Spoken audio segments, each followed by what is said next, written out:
अस्सलामु अलैकुम वरहमतुल्लाहि वबरकातुहू। नाज़रीन, मैं आपका भाई ज़हाक तनवीर आप सब का इस वीडियो में इस्तकबाल करता हूँ और उम्मीद करता हूँ कि आप लोग सब खैरियत से इंशाअल्लाह। आज जो है जुमे का दिन है माशाअल्लाह, और यहाँ पर तो हमारे यहाँ छुट्टी होती है। तो एक आधे घंटे का मैंने सोचा कि एक सेशन रखूँ आप लोगों के लिए, और इस सेशन के थ्रू जो है आप लोगों के जहन में जो भी सवाल हैं, कोई भी सवाल, चाहे वो एजुकेशन को लेकर हो या फिर जो है मुल्क के हालात और इंटरनेशनल अफेयर्स, या फिर जो है जो हालात हज़रा जिसे कहते हैं, और जो है सोसाइटी के इश्यूज़, कुछ भी अगर आपके जहन में हो तो आप जो है ज़रूर कमेंट में पूछिएगा।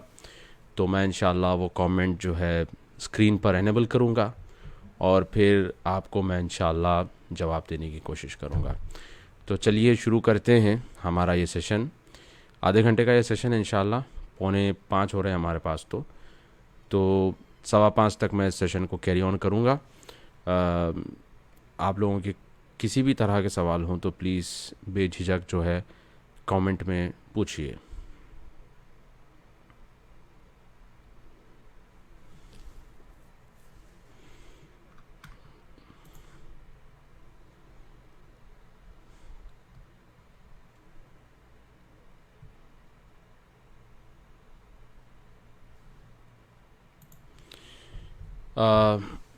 यूनुस नासर साहब का सवाल आया है कि what is your take on Saudi Israel relations. तो यूनुस नासर साहब, मैं आपको ये बता दूं कि सऊदी और इसराइल के रिलेशंस बिल्कुल भी नहीं हैं। बहुत सारे लोग जो है बहुत सारी बातें करते हैं कि वो अंदर से मिले हुए हैं, इंटरनली इन लोगों के बीच में ताल्लुक़ात है, अंदर से जो है इनके ताल्लुक़ात बने हुए हैं। तो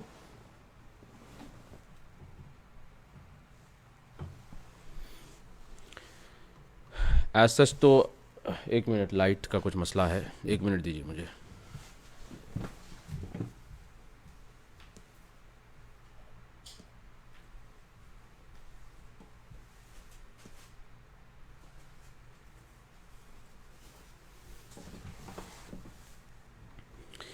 जी, अस्सलाम वालेकुम रहमतुल्लाहि व बरकातुहू। यूनुस नासर साहब, आपने जो सवाल पूछा है कि सऊदी और इज़राइल के रिलेशंस का क्या मसला है, तो मैं आपको बता दूं कि सऊदी और इज़राइल के बीच में रिलेशंस बिल्कुल नहीं है।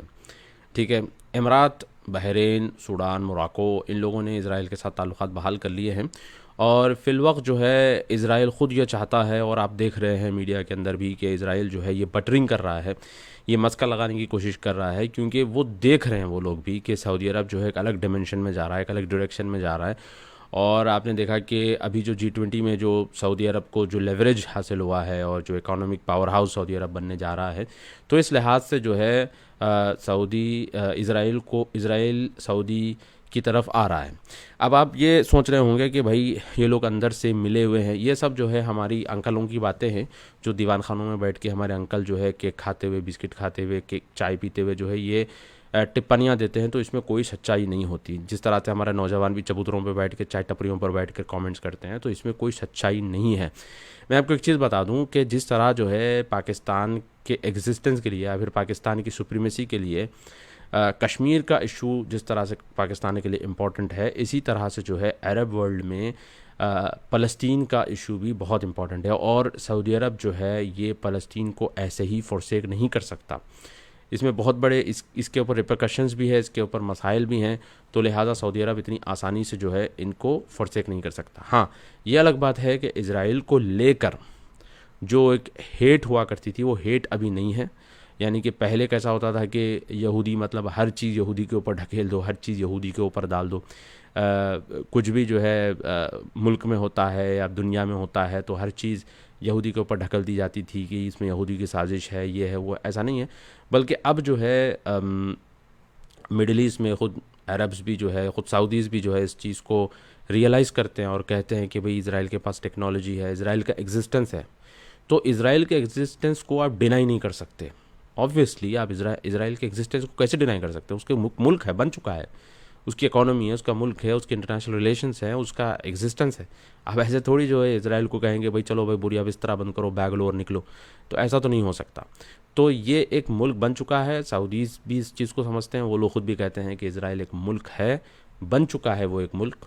और उसको रिकग्नाइज़ करना है नहीं करना है तो सऊदी अरब ने अपने अपने अपने कंडीशंस रखे हैं, और ये वही कंडीशंस हैं जो मलिक फ़हद रहमतुल्लाह अलैह किंग फेज ट्रीटी जो मोरक्को में इन्होंने होस्ट की थी 1984 में, उस टाइम पे इन्होंने प्रपोज किया था कि हम आपको रिकग्नाइज़ करेंगे मगर हमारे कंडीशंस हैं कि 1967 वाले बॉर्डर्स पर आप लोग जाओगे और अक्सा जो है वो मुसलमानों के हवाले कर दोगे। तो ये एक कंडीशन सऊदी अरब ने रखी थी उस टाइम पर, मगर इसराइल ने एक्सेप्ट नहीं किया था। उसके बाद 2001 में जो है मलिक अब्दुल्ला रहमतुल्लाह अलैह इन्होंने फिर से उसको रीइनिशिएट किया, और फिर उन्होंने अरब पीस इनिशिएटिव के नाम से यानी कि API के नाम से जो है इन्होंने दोबारा दिया। उसको भी उन्होंने रिजेक्ट किया, यानी कि उन्होंने एक्सेप्ट नहीं किया। अब उनके अलग कहने थे, वो उनका ये मानना और ये कहना था कि हम उसको एक्सेप्ट नहीं करेंगे क्योंकि हमारे लिए थ्रेट, बहुत बड़ा थ्रेट जो है वो हमास और इस तरह के जो इदारे हैं ये हमारे लिए बहुत बड़ा जो है प्रॉब्लम है, इसलिए हम जो है इस कंसेंसस पे नहीं आएंगे। अब चूंकि सऊदी अरब एक अलग डायरेक्शन में जा रहा है, हो सकता है कि सऊदी और इज़राइल के रिलेशंस जो है वो ऑफिशियल हो जाएं, बट इसमें एक बात तो पक्की है इंशाअल्लाह कि उसके अंदर फ़लस्तीन का कुछ ना कुछ जो है हल ज़रूर निकलेगा। वरना अगर एक बार सऊदी अरब ने इज़राइल को रिकग्नाइज़ कर लिया तो फ़लस्तीन का मसला हमेशा हमेशा के लिए बिल्कुल डेड हो जाएगा। बहुत बहुत शुक्रिया हमारे यूनुस नासर साहब।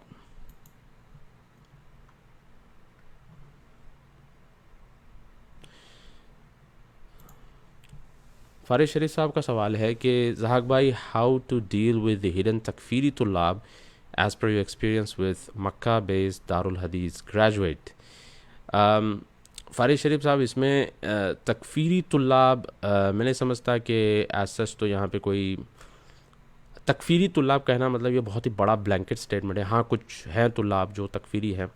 इनफैक्ट जो है आपको याद होगा कि मक्के के ऊपर जो अटैक हुआ था, जुहैमा अल-उतैबी जो था जिसने मक्के के ऊपर अटैक किया था, वो कौन था? वो भी तो तालिब इल्म था। अब यहाँ पे एक बहुत बड़ा प्रॉब्लम ये है हमारे पास कि हम हमारे हुदूद को नहीं जानते, हम हमारे बाउंड्रीज़ को नहीं जानते। अब लोग कह रहे होंगे कि भाई राग भाई आप भी तो जो है अपने बाउंड्रीज़ को नहीं जानते। ऐसा नहीं है, बल्कि जो जिस डोमेन में मैं हूँ उस डोमेन में बात कर रहा हूँ। जो जिस डोमेन में उस डोमेन में उसको बात करना चाहिए। अगर आपने कुरान और हदीस का इल्म हासिल किया है तो आप उस डोमेन में बात करिए, लोग आपकी रिस्पेक्ट करेंगे, आपकी इज़्ज़त करेंगे। आप अगर हर डोमेन में जाएंगे, हाँ मैं मानता हूँ हमारी भी आदत थी, तबीयत थी कि हर डोमेन में बात करना, तो ये चीज़ जो है एक लॉन्ग रन के लिए अच्छी नहीं होती कि हर डोमेन में हम जो है बात करें। देखिए, तुल्लाब जो है हमारे, ये एक अलग ही दुनिया में रहते हैं। इनकी एक पैरेलल दुनिया है, इनका एक अलग ही यूनिवर्स है, ठीक है। यहाँ पर ये लोग रहते हैं और फिर इनको लगता है कि ये सब जानते हैं, इनको सब पता है, एवरीथिंग इनको सब पता है, जो कि बिल्कुल सही नहीं है। तो जो उस फील्ड के लोग होते हैं, इसलिए उलमा ने क्या कहा, बड़े उलमा ने, कि जो है leave politics to its people, यानी कि पॉलिटिक्स छोड़ दो जो पॉलिटिक्स करने वाले हैं। तो ऑब्वियसली जो पॉलिटिक्स में है तो उनको करने दीजिए, उनको बात करने दीजिए, छोड़ दीजिए इस चीज़ को जिस चीज़ का हमसे लेना देना नहीं है। तो ये एक मसला है कि हम हर चीज़ में इन्वॉल्व हो जाते हैं और जो चीज़ हमको समझ में नहीं आती है सीधा उसके ऊपर हम फतवे लगाना शुरू कर देते हैं। सवाल आया है Shakhawat Hussain Murad, Mohammed bin Salman doesn't go to the grave in India where Erdogan goes. बिल्कुल शखावत साहब, इसमें ये रियलिटी है। रिसेंटली जो है जब मोहम्मद बिन सलमान हफ़िज़ुल्लाह इंडिया आए थे तो वो जो है गांधी के मेमोरियल पर नहीं गए थे, वहाँ पे उन्होंने जाके फूल नहीं चढ़ाए। इनफैक्ट मोहम्मद बिन जायद भी नहीं गए थे। तो अरब मीडिया में दोनों का नाम आया है, मोहम्मद बिन सलमान एंड मोहम्मद बिन जायद अल नहयान।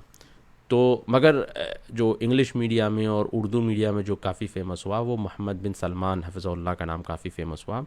बेसिकली ये एक प्रोटोकॉल है इनका। जब जो है किंग फैसल भी इंडिया आए थे और क्या कहते हैं किंग सऊद भी जब इंडिया आए थे तो उनके प्रोटोकॉल में ये चीज़ लिखी हुई थी कि वो लोग जो है कब्रों पे नहीं जाएंगे, अजमेर शरीफ नहीं जाएंगे, गांधी मेमोरियल पे नहीं जाएंगे।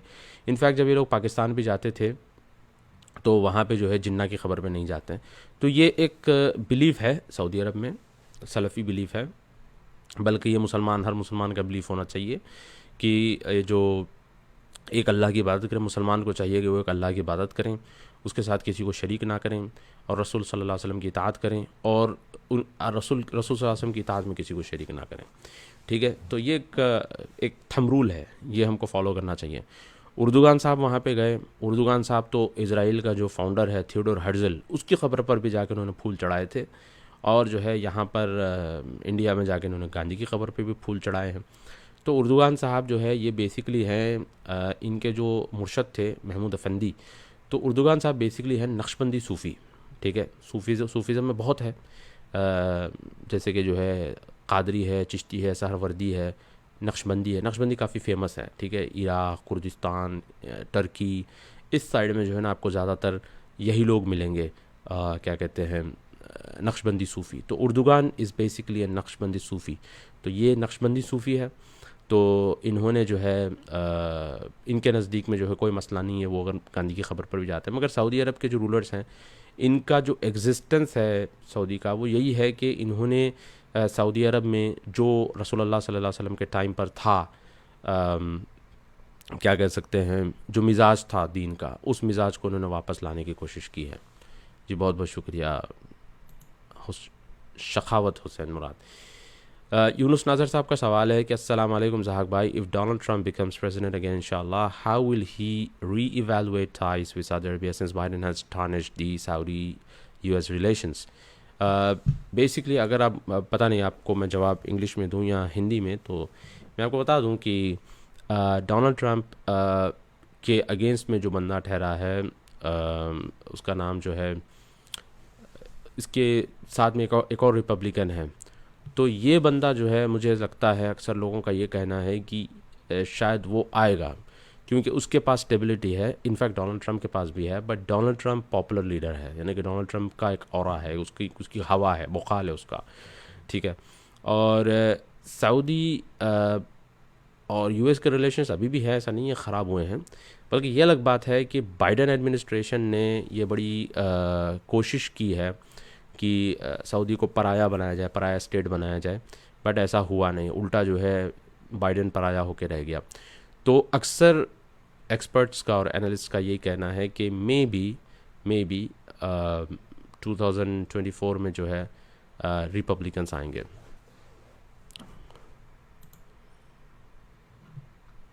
GH Muhammad is saying you should join the StreamYard and allow other to question your opinion. Just sharing a one-side opinion is not good. You should join the StreamYard and allow others to question your opinion. Okay, maybe I need to learn how to do that and I will do it inshallah. Faris शरीफ का सवाल है कि how to make our Arab brothers understand Paki propaganda against India, especially the Salafitullah. Faris Sharif, we have to understand this point that most of the Arab brothers, and who you're talking about, the Salafitullah, this is the reality that for so many years, I mean, the Gulf had an inclination towards Pakistan, and in fact, during the Afghan Jihad, with the help of the U.S. and the Saudi Arabia, they have helped. They helped the Afghan Mujahideen. So when this was happening, there was a popular opinion that we are Muslims, and during 1980s it happened that we are all Muslims, and we need to support each other come what may. So this is a very popular thing, which is still among the Muslims, but this has started to take a shift, and now we see that Saudi Arabia and UAE, they are more inclined towards India than Pakistan. So now the question is why Pakistan does the propaganda against India. That's the main question. So when Pakistan was formed in 1947, India was in between, and there was East Pakistan and West Pakistan. So when Jinnah became the leader of Pakistan, he declared Urdu language as the prominent language of Pakistan. He imposed Urdu in Pakistan, so that caused the friction between the Baloch and the Bengal community, the Bengalis living under the Pakistani establishment. And then what happened? Mujibur Rahman, he won the election with a majority vote, and they decided to have power sharing in Pakistan. I mean, Mujibur Rahman and the Pakistan. I mean, the Bengalis and the Pakistanis, they had a deal of doing the power sharing, but that didn't happen. And instead of that, they arrested Mujibur Rahman and jailed him, and this caused the problem in Bangladesh. So the Bangladesh uprising happened, and Bengalis, they rose against Pakistanis, and about 90,000 or 100,000 Pakistani soldiers were deputed in Bangladesh, and there were concentration camps in Bangladesh, and the Pakistani army, they literally raped Bangladeshi women and they jailed Bangladeshi men. So this was happening, and according to the treaty which all the countries sign with the UN, if a turmoil is happening in your neighborhood, so your country will have the authority and right to get involved in that country. So India got involved in Bangladesh, and India supported Bangladesh, and eventually General Niazi and General Tika Khan, the Pakistani military generals, they surrendered, and this was the second largest surrender after the World War II. So Pakistan has not forgotten that, and they still remember it, and they feel that, if we don't carry propaganda against India, and if we don't sabotage India's reputation, so there will be more Bangladesh happening in Pakistan. So this is one of the major reasons why Pakistan doesn't focus on itself, and it exhausts itself by spending money and resources in sabotaging the India's image. And this has been happening, and at the end I would say that the Ikhwan, or the Muslim Brotherhood, who were doing the propaganda against the Muslim nations during 2012 and 2013, during the Arab Spring, these are the same people who are doing the propaganda against India now, because they don't want to see India rising. Obviously, I'm not sponsored by BJP or supported by BJP or Indian establishment. I'm not financed by Indian establishment, but my duty is to tell the fact that this is the reality, that BJP government has closed or shut down the doors of foreign influence in India through missionaries, through Jamaats and this and that. So it has literally stopped the influence of Pakistan, influence of the British agencies or the American agencies or the NGOs inside India. So this is one of the major reasons why everybody hates India and everybody wants to take down Indian leadership, because this is why this leadership is causing them problem.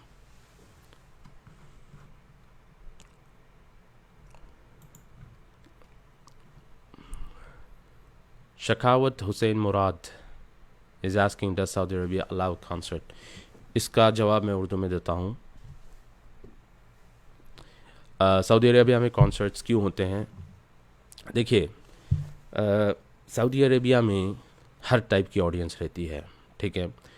Saudi Arabia में conservatives भी हैं, Saudi Arabia में liberals भी हैं. हर society में होते हैं, आपकी सोसाइटी में भी हैं, हमारी सोसाइटी में, हर सोसाइटी में होते हैं. कहीं ज़्यादा होते हैं, कहीं कम होते हैं, ठीक है. सऊदी में भी हैं.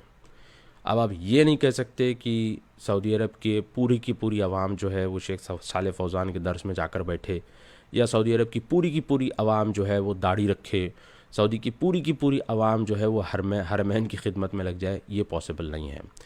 सऊदी एक बहुत बड़ा कंट्री है, और यहाँ पर हर टाइप के लोग आपको मिलेंगे, हर फ़िक्र के लोग आपको मिलेंगे. कंजर्वेटिव्स मिलेंगे, सेंटर राइट मिलेंगे, सेंटर लेफ़्ट मिलेंगे, लिबरल माइंडसेट के लोग मिलेंगे. अब यहाँ पर जो सख्तियाँ थी, ऑब्वियसली इस्लाम में जो है बहुत सारी चीज़ों में इजाज़त है, यानी फ्लेक्सिबिलिटी है. तो बाज़ सख्तियाँ यानी कि यूँ कह लीजिए कि गैर ज़रूरी सख्तियाँ थीं, जिसकी वजह से बहुत सारे सऊदियों के अंदर जो है एक रिपल्सिव एटीट्यूड क्रिएट हो गया था. और सऊदी अरब जो है बिल्कुल, यानी कि अगर दो एंड हैं तो बिल्कुल इस एंड पे था, बिल्कुल इस एंड पे सऊदी अरब था. तो एक्सट्रीमली कंजर्वेटिव रहना भी ज़रूरी नहीं है, और ना ही एक्सट्रीमली लिबरल.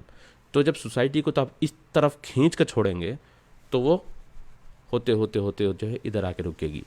अब और एक चीज़ यहाँ पर ये है, मेरा सवाल है कि सऊदी अरब एक सोवरेन कंट्री है, ठीक है। हम सऊदी अरब के अब्बा नहीं है और ना ही हमने सऊदी अरब को गोद लिया है और ना सऊदियों ने हमको गोद लिया है, ठीक है। तो अब सऊदी अरब में जो होता है वो सऊदी की मर्ज़ी है, यूएई में जो होता है वो यूएई की मर्ज़ी है। हर कंट्री अपना अपना सोवरेन कंट्री है, अपना सोवरेन डिसीजन रखता है। अगर बांग्लादेश के अंदर कोई चीज़ होती है और इंडिया अगर उसकी उस मामले में आकर बोलना शुरू कर दे तो आपको यही लगेगा कि भाई तुमको क्या करना है, ठीक है। अब नवाज़ शरीफ और क्या कहते हैं शहबाज शरीफ और इमरान खान के बीच में चल रहा है और इंडिया बीच में या इंडियंस बीच में जाके बोलना शुरू कर दे तो आपको यही लगेगा तुमको क्या करना है, तुम अपना मुल्क देखो। तो सऊदी अरब एक खुद मुख्तार मुल्क है, एक अपना खुद का एक उनके बॉर्डर्स हैं, उनका रूल है, उनका एक कंट्री है। सो ऑब्वियसली वो उनकी डिसीजन है। इसमें हम जो है बीच में जाकर भाई सऊदी में ये क्यों हो रहा है, वो क्यों हो रहा है, ये हमारी टेंशन थोड़ी है। जो कर रहा है वो जवाब देगा। आप अगर सऊदी अरब यानी कि आप सऊदी अरब के लिए सॉफ्ट कॉर्नर रखते हैं और सऊदी अरब से मोहब्बत करते हैं तो एक अलग चीज़ है। जैसे कि यहूदी होता है, यहूदी भले वो अमेरिकन जू है या फिर ब्रिटिश जू है या इंडियन जू है, उसके दिल में एक सॉफ्ट कॉर्नर होता है इज़राइल के लिए क्योंकि वहाँ पर उसका होली प्लेस है। इसी तरह से हमको भी एक सॉफ्ट कॉर्नर, एक सिंपैथी, एक सपोर्ट है सऊदी अरब के लिए क्योंकि यहाँ पर होली प्लेसेस है। इसके अलावा सऊदी अरब में रूल्स क्या आ रहे हैं, क्यों आ रहे हैं, वो मेरा टेंशन थोड़ी है। तो ये चीज़ हमको समझना चाहिए, हमारे बाउंड्रीज़ क्या हैं। What's your take on liberal Muslims? Liberal Muslims वो मुसलमान हैं जो दीन के फंडामेंटल्स पर अटैक करते हैं। अनफॉर्चुनेटली हमारे पास जो है इंडिया की सोसाइटी में जो हुकूमत के ख़िलाफ़ ज़्यादा हल्ला हुल्ला करते हैं ये लिबरल्स हैं और इनके साथ उठने बैठने वाले भी मुसलमान जो है लिबरल्स हैं। तो इंडिया में ये लोग क्या करते हैं लिबरल्स के मेजॉरिटी रिलीजन कौन सा है इंडिया के अंदर? हिंदुज़म। तो हिंदुज़म के ऊपर अटैक करेंगे, हिंदू रिचुअल्स के ऊपर अटैक करेंगे, हिंदू तौर तरीक़ों के ऊपर अटैक करेंगे। और इसी तरह से जो है पाकिस्तान में इस्लाम चूँकि मेजॉरिटी रिलीजन है वहाँ पर इस्लामिक प्रैक्टिसेस के ऊपर जो है ह्यूमिलिएट करेंगे इस्लामिक प्रैक्टिसेस को या उसका मजाक उड़ाएंगे। तो बेसिकली लिबरल मुस्लिम्स जो है किसी भी सोसाइटी के लिए ठीक नहीं है। और इनफैक्ट मैं ये कहूँगा कि जो प्राउड मुस्लिम होता है वो प्राउड मुस्लिम ही जो है एक लॉयल मुस्लिम हो सकता है अपने कंट्री के लिए। इनफैक्ट एक प्राउड हिंदू जो है वो अपने कंट्री के लिए लॉयल हो सकता है, प्राउड क्रिश्चियन जो है अपने कंट्री के लिए लॉयल हो सकता है। तो जो अपने मज़हब पर कॉम्प्रोमाइज़ कर देगा तो वो जो है मुल्क पर भी कॉम्प्रोमाइज़ कर सकता है। सायम अनवर, अस्सलाम वालेकुम। What you think is Indian Muslim subcontinent mind change, how it can be changed? They always blame everything that happens it's done by Jews, RSS, BJP. ये एक्चुअली जो प्रॉब्लम है ये सिर्फ इंडिया में नहीं है बल्कि पाकिस्तान में भी है। हमारा मिजाज बन चुका है कि हम चीज़ों को ओन अप नहीं करते बल्कि हम जो है ढकल देते हैं सामने वाले के ऊपर। यानी कि कुछ अगर होता है तो हम सीधा सामने वाले पे ढकल देंगे इसकी वजह से हुआ है, हम ओन अप नहीं करते। ये हमारा बहुत बड़ा प्रॉब्लम है। तो सबसे पहले जो हमको सीखना है, जो हमारा माइंडसेट चेंज करना है, वो चेंज यही है कि हमको ओन अप करना सीखना होगा। ये गलती है, ये प्रॉब्लम है, ये है, उसको हाईलाइट करिए। अब आप कहेंगे ठीक है भाई खाली मुसलमानों की गलती दिखती क्या, उन लोगों की भी तो गलती है, उसको भी तो हाईलाइट करो। हिंदू के पास भी गलती है, क्रिश्चियन के पास भी गलती है, यहूदी के पास भी गलती है, उन गलतियों को भी हाईलाइट करो। सिर्फ हमारी गलती क्यों हाईलाइट कर रहे? तो भाई मैं मुसलमान हूँ तो ऑब्वियसली मैं ये चाहूँगा कि हमारा दीन जो है उसका जो गलत इस्तेमाल करता है उसके बारे में बात करूँ। कोई अगर हिंदू धर्म का गलत इस्तेमाल करता है तो वो मेरा टेंशन थोड़ी है। तो जो हिंदू है वो बात करेगा, जो क्रिश्चियन है वो बात करेगा, जो यहूदी है वो बात करेगा, मैं थोड़ी इसके ऊपर टेंशन लूँगा। तो बेसिकली इसमें ये चीज़ हमको बहुत यानी कि समझना चाहिए कि हर चीज़ यहूदी के ऊपर, बीजेपी के ऊपर, आरएसएस के ऊपर ढकेलने से फ़ायदा नहीं है। अब आप मुझे बताइए आपके मोहल्ले में, मैं तो हैदराबाद से, हैदराबाद में भी मैंने देखा, दिल्ली में मैंने देखा, अलग अलग जगहों पे। अब आप मुझे बताइए कि यहाँ पर जो है गवर्नमेंट से परमिशन मिलता है घर बनाने के लिए, ठीक है। अब आप जो है वहाँ पर नीचे पार्किंग स्लॉट का परमिशन होता है, वहाँ पर आप बंद करके दुकान डाल लेते हैं, गाड़ी रोड पे ठहराते हैं। बारिश पड़ता है तो पूरे महल्ले में जो है पानी जमा हो जाता है।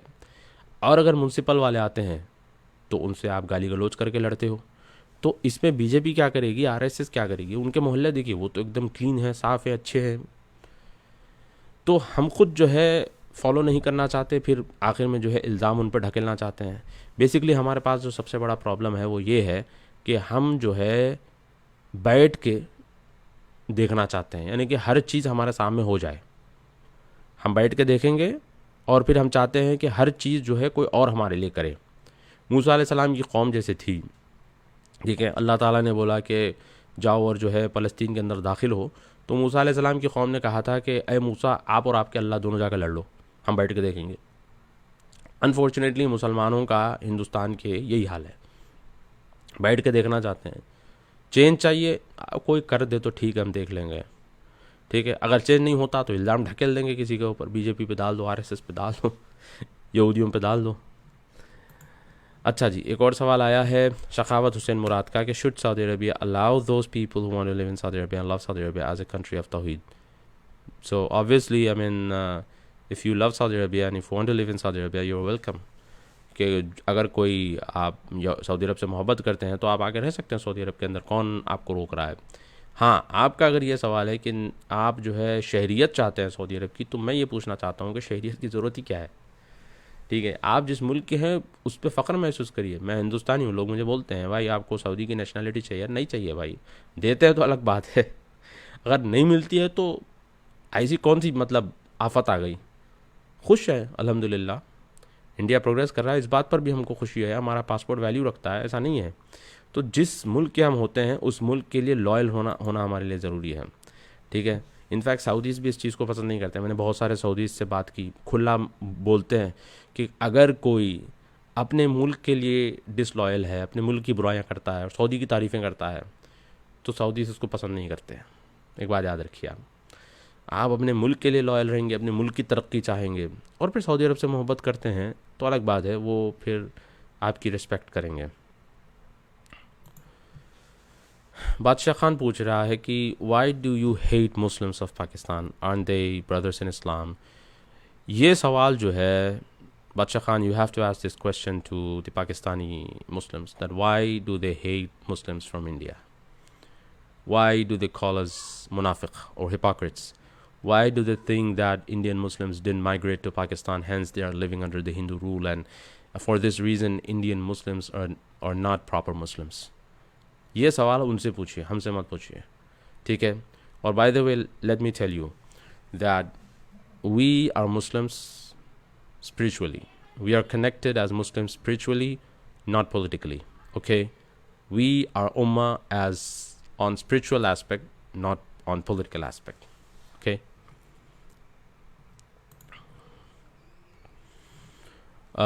Speaking of the future of Pakistan, I would recall Maulana Abul Kalam Azad rahimahullah alayhi, where he predicted the future of Pakistan. Now we can see the people of Pakistan occupied Kashmir wants to join India. What do you take this seriously? Younus Nasir साहब का सवाल है कि मौलाना अबुल कलाम आज़ाद रहमतुल्लाह अलैह ने पाकिस्तान का मुस्तकबिल उन्हें कह दिया था कि ये बर्बाद होने वाला है और हो चुका है। अब ऑक्यूपाइड कश्मीर में जो है जो रह रहे लोग वो इंडिया की तारीफ़ें कर रहे हैं, क्यों? ये चीज़ मैंने भी महसूस की है, मैंने भी ये चीज़ को रियलाइज़ किया है, मैंने भी महसूस किया है कि पाकिस्तान के अंदर जो जेंजी है, जो नए बच्चे जो हैं, मिलेनियल्स को छोड़ दीजिए, जो जेंजी हैं, इनके अंदर इंडिया को लेकर, स्पेशली मोदी को लेकर बहुत पॉजिटिव जो है नैरेटिव चल रहा है। वो चीज़ मैं भी डिकोड करने की कोशिश कर रहा हूँ, क्यों? तो बाज़ एनालिस्ट से बात हुई तो उन्होंने बताया कि Kashmir is a dead horse to Pakistan now, यानी कि Pakistan is not interested in Kashmir, Kashmir में इंटरेस्टेड नहीं है पाकिस्तान। तो बेसिकली इमीडिएटली इंडिया से तो वो डायलॉग नहीं कर सकता, फिर कश्मीर का मसला बीच में आ जाएगा, तो फिर पब्लिक एक्सेप्टेंस कैसे आएगा? तो पाकिस्तान खुद ये चाहता है कि पब्लिक में एक एक्सेप्टेंस आए कि we want to talk to India, India is doing good, Kashmir is like it's on the back burner, Kashmir को पीछे रख दो भाई, बाद में बात करेंगे, पहले जो है डेवलपमेंट पे फोकस करेंगे। कश्मीर का मसला 50 साल के बाद देखेंगे या 20 साल के बाद देखेंगे, फिल वक्त तो जो है डेवलपमेंट पे फोकस करेंगे। तो ये जो है नैरेटिव पब्लिक के अंदर पुश किया जा रहा है पाकिस्तान के अंदर। अब कौन कर रहा है वो अलग बात है, वो मेरे पास भी उसका प्रूफ नहीं है, दलील नहीं है, बट ये एक नैरेटिव जो है इस तरह से पुश किया जा रहा है पाकिस्तान के अंदर, प्रो मोदी, प्रो इंडिया, और कह रहे हैं कि यार कश्मीर छोड़ दो, फिलहाल कश्मीर की ज़रूरत नहीं है। ऑब्वियसली इसके पीछे जो है कुछ वजूहात हैं। वो चाहते हैं कि वो इंडिया के साथ टाई अप करें, डेवलपमेंट भी उनका हो, इन्वेस्टमेंट्स इंडिया के वहाँ पर आएँ। फिर जो पुराने लोग हैं, पब्लिक फिर एक्सेप्ट नहीं करेगी, फिर तुम्हें ऐसे कैसे एक्सेप्ट कर लिया इंडिया को, कश्मीर का मसला कैसे। तो फिर ये एक तरीके का जो है एक नैरेटिव पुश किया जा रहा है। शीरी क्या नाम है, CS Amreen कुलनास, what is the scope of professionals like Indian qualified lawyers female in Saudi Arabia, will they get an employment opportunities there? ये बहुत अच्छा सवाल आपने पूछा है अमरीन गुलनाज साहिबा। आपने जो पूछा है कि जो है इंडिया के जो क्वालिफाइड लॉयर्स हैं, अगर फीमेल अगर हैं तो सऊदी अरब में उनके लिए क्या स्कोप है। पहली बात तो ये है कि आप एज ए लॉयर तो यहाँ प्रैक्टिस नहीं कर सकते। सऊदी अरब में अगर आपको प्रैक्टिस करना है तो सऊदी ही होना ज़रूरी है। इमरात में अगर आपको लॉ प्रैक्टिस करना है तो आपको इमराती ही होना ज़रूरी है। इनफैक्ट इंडिया में भी अगर आपको लॉ प्रैक्टिस करना है तो आपको इंडियन ही होना ज़रूरी है, कोई बाहर से आके प्रैक्टिस नहीं कर सकता इंडिया के अंदर। हाँ, अब आप कर क्या सकते हैं कि अगर कोई लॉयर है उसके लिए आप ड्यू डिलिजेंस का काम कर सकते हैं।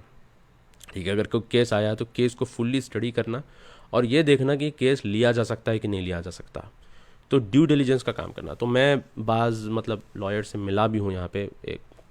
एक टाइम था जिसमें ज़रूरत पड़ी थी सऊदी के लॉयर्स और जजेस वगैरह से बात करने की। उस टाइम पे मैंने ये चीज़ को महसूस किया कि सूडान, सोमालिया से, जो अरबिक स्पीकिंग, इजिप्ट से जो जजेस थे जो रिटायर्ड हो गए हैं, वो सऊदी अरब में भी एम्प्लॉयमेंट कर रहे हैं। तो बेसिकली वो लोग ड्यू डिलिजेंस का काम करते हैं, पहले पूरा केस समझते हैं, अगर केस ठीक ठाक है, ले सकते हैं नहीं ले सकते, तो फिर वो लॉयर को हेल्प करते हैं इस चीज़ में। तो ये काम किया जा सकता है। दूसरा जो है जो डिफेंस की कंपनियां होती हैं या जो बड़ी कंपनियां हैं, तो यहाँ पर जो है कॉन्ट्रैक्टिंग डिपार्टमेंट होता है, तो यहाँ पर भी लॉयर्स की ज़रूरत होती है जो सऊदी के लोकल लॉज को समझते हुए जो कॉन्ट्रैक्टिंग प्रोसेस है इसको बनाया जाए, तो वहाँ पर भी काम किया जा सकता है। मोहम्मद मुजफ़्फ़र अली का सवाल है कि how can we involve Muslims in active politics for self development. देखिए मुजफ़्फ़र अली भाई, मैं आपको एक बात बता दूं कि फ़िल वक्त जो है एक्टिव पॉलिटिक्स की जब बात कर रहे हैं आप, तो एक्टिव पॉलिटिक्स से कुछ भी फ़ायदा होने वाला नहीं है। ऑनेस्टली बता रहा हूँ, क्योंकि हम मुसलमान इंडिया के हमेशा से पॉलिटिक्स में होते होते पॉलिटिकल पार्टियों के जो है फुटबॉल बन चुके हैं। कभी कोई पार्टी खेल रही तो कोई दूसरी पार्टी खेल रही है। तो फिल वक्त जो मुसलमानों को चाहिए इंडिया के, वो ये है कि वो लोग जो है एडवोकेसी ग्रुप पर काम करें। इसका तजुर्बा मैंने जो है वाशिंगटन में किया था। वाशिंगटन में इंडिया की एडवोकेसी ग्रुप उन्होंने इनवाइट किया था मुझे कैपिटल हिल में। तो वहाँ पर इन्होंने तकरीबन 22 से 25 जो है कांग्रेसमैन को इनवाइट किया था, रिपब्लिकन्स और डेमोक्रेट्स को। तो आपको जो काम करना है वो यही है कि आप एक एडवोकेसी ग्रुप बनाइए, और इस एडवोकेसी ग्रुप में ऐसे मुसलमान होने चाहिए जो रिएक्शनरी ना हो, यानी कि हर छोटी बड़ी चीज़ पे जो है ना बवाल मचाने वाले ऐसे मुसलमान नहीं चाहिए, बल्कि ऐसे मुसलमान होने चाहिए जो बिल्कुल सुधरे हुए, सुलझे हुए और नॉन रिएक्शनरी एटीट्यूड रखने वाले मुसलमान होने चाहिए। और उनके पास आकर जो है दूसरे मुसलमानों को ये भी नहीं कहना चाहिए अच्छा भाई ये हो गया अब इसके ऊपर बोलो, वो हो गया उस पर बोलो, इस पर ये बोल के दिखा दो, उस पर बोल के दिखा दो। तो ऑब्वियसली ऐसा एटीट्यूड भी नहीं चल सकता। और अगर आप इस एडवोकेसी ग्रुप में अगर आप मीटअप रखते हैं, तो अगर आप जो है अकबरुद्दीन अवैसी को बुला रहे हैं एग्जाम्पल, तो आप राजा सिंह को भी बुलाइए। अगर आप जो है कपिल मिश्रा को बुला रहे हैं तो आप शशि थरूर को भी बुलाइए। तो मैं ये बताना चाह रहा हूँ कि आप बीजेपी के साइड से भी लोगों को बुलाइए, कांग्रेस की साइड से भी बुलाइए, आम आदमी की साइड से भी बुलाइए। किसी पॉलिटिकल पार्टी से आप अपने आप को अलाइन मत करिए, बल्कि आप सबके साथ जो है दोस्ती रखिए, एडवोकेसी करिए, और ये बताइए कि भाई आप जो है, और इसमें कोई प्रिटेंड करने की ज़रूरत नहीं है, जो है वो है। ये बताइए कि आप जो है मुल्क के साथ हैं और आप उनके साथ मिलकर मुल्क को आगे बढ़ाना चाहते हैं, और आप एक रिएक्शनरी फोर्स या लीच नहीं है खून चूसने वाले। तो आप ये भी उनको बताइए, ये भी बहुत ज़रूरी है। ठीक है, तो एडवोकेसी ग्रुप का काम ये होना चाहिए कि आप जो है एंगेजमेंट्स बढ़ाइए, लोगों से अलग अलग एक्टिविटीज़ करिए जिसके थ्रू जो है एंगेजमेंट बढ़े, और इसके साथ साथ जो है मुसलमानों के जो प्रैक्टिसेस हैं इस पर एजुकेट करिए। बेइज़्ज़त किसी को मत करिए, गाली गलौज, बेइज़्ज़ती, इसको दल्लाल बोल देना, उसको दल्लाल बोल देना, ऐसा नहीं। बल्कि आप बीजेपी के लोगों को भी बुलाइए, कांग्रेस के लोगों को भी बुलाइए, सबको बुलाइए, बिठाइए, अपने बारे में बताइए। और ऐसा नहीं है कि ऑब्वियसली पॉलिटिकल पार्टीज ये चाहती हैं कि आप उनके साथ अलाइन कर लें या फिर उनके साथ कोलैबोरेशन कर लें, तो ज़रूरी नहीं है कि आप उनके साथ कोलैबोरेशन करें। आप रिस्पेक्टफुली या पोलाइटली कह सकते हैं कि we don't want to collaborate, we don't want to come with you. ये भी आप बोल सकते हैं। आप जो है बिल्कुल एक न्यूट्रल स्टैंड रखते हुए भी चल सकते हैं। आप भोरा कम्युनिटी को देख लीजिए इंडिया के अंदर, वो भी एक टाइप में एडवोकेसी करते हैं। जो पावर में आता है उसको बुलाते हैं, बिठाते हैं, उसको परेशान नहीं करते। तो आप देखिए कि वो कम्युनिटी को भी परेशान नहीं किया जाता। तो एक ये चीज़ है जिस पे काम किया जा सकता है। What do you think about Bangladesh as a role of Muslim populated country as a political view?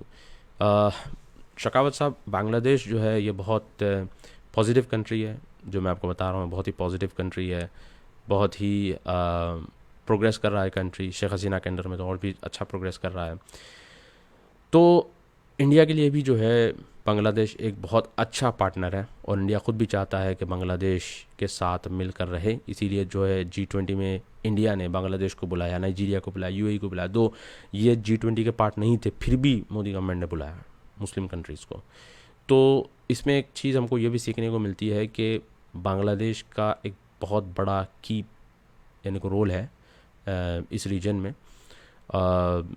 और ख़ास तौर पे जो शेख हसीना की गवर्नमेंट है ये एंटी इस्लामिस्ट गवर्नमेंट है, इसलिए शेख हसीना को हेट जो है दिया जाता है कि ये जो है क्या कह सकते हैं, मुसलमानों को ख़त्म करना चाहते हैं। इनका मसला यही है कि जो इनकी आइडियोलॉजी के ख़िलाफ़ होता है उसको मुसलमान का दुश्मन बना देते हैं। तो ऐसा नहीं है, शेख हसीना बांग्लादेश की स्टेबिलिटी के लिए अच्छी लीडर है, यही जो है बांग्लादेशीज मानते हैं। और रीजनल प्लेयर्स भी जो है इनको मिला के रखना चाहते हैं। ऑब्वियसली जो एक स्टेबल कंट्री होता है, जो अपनी प्रोग्रेस के ऊपर काम करता है और दूसरों को परेशान नहीं करता, लोग उनसे दोस्ती करना पसंद करते हैं। नासर यूनुस पूछ रहे हैं कि how can Saudi Arabia play a positive role in stopping the Russia Ukraine conflict, and if yes then I believe Saudi Arabia should be rewarded with veto power in UN। इंशाअल्लाह, आई मीन ये अगर होता है तो बहुत अच्छी बात है। शखावत साहब का एक और सवाल आया कि I will be happy if you do this kind of life regularly. इंशाअल्लाह शखावत साहब, बहुत बहुत शुक्रिया। CS अमरीन गुलनाज का एक और सवाल आया है कि my friends 95% non Muslims, they have group meetings to guide next generation on career goals and resolving any issue which they face even in their daily life. This is missing in our community. Why did we become so self-obsessed and not thinking of our community development? Amreen Gulnaz ji, मैं आपको एक और बात बता दूं यहाँ पे कि नॉट ओनली ये जो करियर गाइडेंस है सिर्फ ये नहीं है, मुसलमानों में भी होता है। ऐसा नहीं है कि करियर गाइडेंस मुसलमानों में नहीं है, बट अनफॉर्चुनेटली क्या है कि बहुत सारे ऐसे इदारे हैं जैसे SIO वगैरह ये लोग करते हैं, मगर इनके फिर अल्टीरियर मोटिव्स होते हैं। यानी कि इनका मकसद ये नहीं होता कि कौम को या कम्युनिटी को गाइड किया जाए। इनका मकसद ये होता है कि कम्युनिटी को गाइड करेंगे तो फिर जो है वो भी गिव बैक करेंगे। तो जब गिव बैक होगा तो उनको जो है SIO के फोल्ड में लेंगे, फिर जो है SIO के फोल्ड में लेकर फिर जमात इस्लामी का एक्सपेंशन होगा, फिर एक्सपेंशन होगा तो फिर खिलाफत क़ायम करेंगे हिंदुस्तान में। तो जो लोग कर भी रहे हैं तो उनके अल्टीरियर मोटिव्स हैं। तो ऑनेस्टली मैं आपको बताना चाहता हूँ अमरीन जी के मुसलमानों को जो करियर गाइडेंस है उसमें सिर्फ ये नहीं है कि आप अच्छे कॉलेजेस सजेस्ट करो या अच्छी यूनिवर्सिटी सजेस्ट करो, बल्कि आपको ये भी सजेस्ट करना चाहिए कि IB है, इंटेलिजेंस ब्यूरो, इसमें भी भेजना चाहिए। क्यों नहीं भाई, आप उस मुल्क के हैं तो उस मुल्क की स्टेट मशीनरी में काम करने में क्या प्रॉब्लम है। अगर आप IB में काम करना नहीं चाहते हैं तो इसका मतलब ये है कि आप उस मुल्क को अपना मुल्क नहीं समझते। अगर मुल्क को मुल्क समझते हैं तो वहाँ की स्टेबिलिटी के लिए आप ज़रूर कंट्रीब्यूट करेंगे।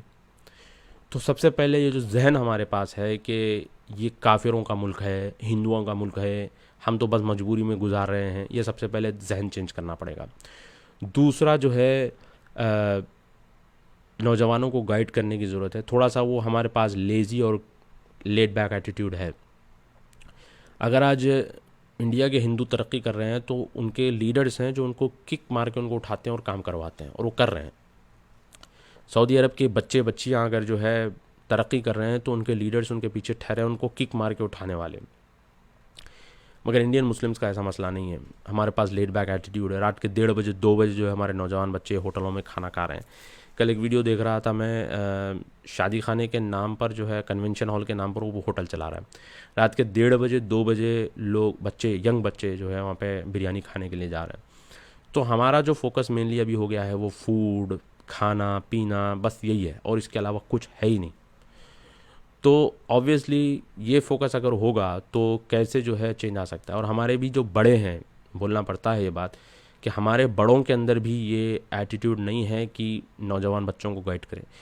मोस्टली यही कहते हैं कि बच्चों को पढ़ना चाहिए, लॉयर्स बनना चाहिए, मुसलमान उम्मत को लॉयर्स की ज़रूरत है, मुसलमान उम्मत को एडवोकेट्स की ज़रूरत है, मुसलमान उम्मत को जो है क्या कह सकते हैं, जर्नलिस्ट की ज़रूरत है। अब जर्नलिस्ट और लॉयर्स पे ही फोकस किया जाता है, वो इसलिए क्योंकि इस ये नैरेटिव बिल्ड करने वाले लोगों के भी जो है अल्टीरियर मोटिव्स होते हैं, इसलिए बस वो दो चीज़ों के ऊपर ज़्यादा फोकस करते हैं। नहीं, क्यों इन आईबी में नहीं होना चाहिए क्या? आर्मी में, आईबी में, सिविल सर्विसेज में, इसमें भी होना चाहिए।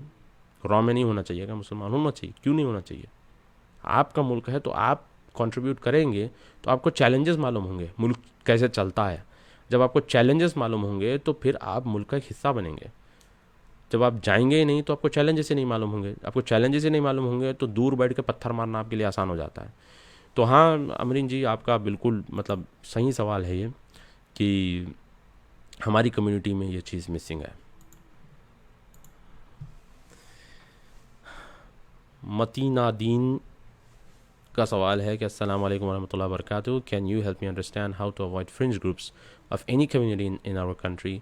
Do you think they pose hindrance in development of our nation, and such ideology harms the cooperation between both Hindus and Muslim communities in our country? Mir Mateen Adin Ali, let me tell you that yes, the fringe elements do not represent the majority. We need to understand this, that the fringe elements do not represent the majority. So now people are divided based on religions, but they are united based on mindsets. So if you have a fringe element among Muslims, you also have a fringe element among Hindus. By the way, the majority of Hindus don't recognize him to be the mainstream voice of Hindus. The same way, you have fringe elements amongst Muslims who talk about Khilafah, who talk about establishing the Islamic rule, and who talk about, kicking out the Jews and the Christians out of the Arab lands. You find a lot of Muslims speaking about that. So those Muslims are the fringe elements. And obviously, the majority of Muslims don't carry that narrative. So as you posed the question, then how to avoid the fringe elements, the only way to avoid the fringe elements is not to let them become the mainstream. This is the possible solution. You have to stop the fringe elements becoming the mainstream. So if you avoid them, or if you don't give them the platform, so obviously the fringe elements will become negligible, and they'll just disappear. Sayam Anwar का सवाल है कि in your opinion the best answer two is an Indian first और मुस्लिम first? सी सायम अनवर, आपका जो सवाल है कि आप इंडियन पहले हैं या मुस्लिम पहले हैं, तो मैं आपको बता दूं कि ये सवाल जो है क्यों पूछा जाता है। ये सवाल इसलिए पूछा जाता है क्योंकि इंडिया के 3 टुकड़े हुए, पाकिस्तान, बांग्लादेश और इंडिया, ठीक है। इंडिया ये नहीं चाहता है कि इंडिया के मज़ीद टुकड़े हों। तो ऑब्वियसली इंडिया का जो टुकड़ा हुआ पाकिस्तान, तो पाकिस्तान जब बना तो मज़हब की बुनियाद पर बना, यानी मुस्लिम first. So they didn't want to recognize themselves as Indians, so they wanted themselves to be recognized as Muslims. So that's the reason they named their country as the Islamic Republic of Pakistan.